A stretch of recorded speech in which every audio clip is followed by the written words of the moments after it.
સાથે હવે કાકી પણ આવી ગયા છે સ્ટુડિયોમાં. કેમ છો કાકી? અરે એકદમ મસ્ત. હું તો એટલી બધી તૈયારીમાં લાગી ગઈ છું ને. ઉત્તરાયણ આવવાની ને, દોરો, ફિરકી, પતંગ, શેરડી, બોર, ચીક્કી. હું તો એટલા બધા કામમાં લાગી ગઈ છું ને. આજો હું છે તમે અહીંયા બેઠા બેઠા શું કરો છો? મોટિવેટ કરું છું. કોને? એટલે તારી વેટ કરું છું એમ. અચ્છા, એટલે તમે મને મોટી કહો છો એમ?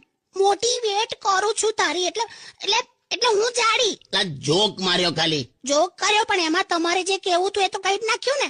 મત તો મજા છે. ચૂપ રહો. કાકી એ છોડો યાર. ઉત્તરાયણમાં હું આવવાનો છું તમારી ત્યાં. મને શું ખવડાવશો? અરે તું આઈને ખાલી ભઈલું મસ્ત મસ્ત બનાવીને ખવડાવીશ. આમે આના ખાવાના માટે તો બહુ જ લોકો એની તારીફ કરે. માય ગોડ, પહેલી વાર મારી તારીફમાં કઈક બોલ્યા તમે. ના પણ એટલે જે હકીકત છે એ તો છે જ ને. તારા ઘરવાળા તારા ખાવાનાને લઈને ઓલવેઝ કેટલું તારીફ કરતા હોય કે અરે વાહ બહુ સરસ ખાઈ જાય છે, અરે વાહ બહુ જ ખાય છે તું, ઓહો બધું જ ખાઈ જાય છે તું, વારે વાહ. હું જે ખાઈ જાઉં છું એની તારીફ કરો તમે? આ તારીફ થઈ કહેવાય? મને ફાયું એ રીતે કરી. હટ! હટ!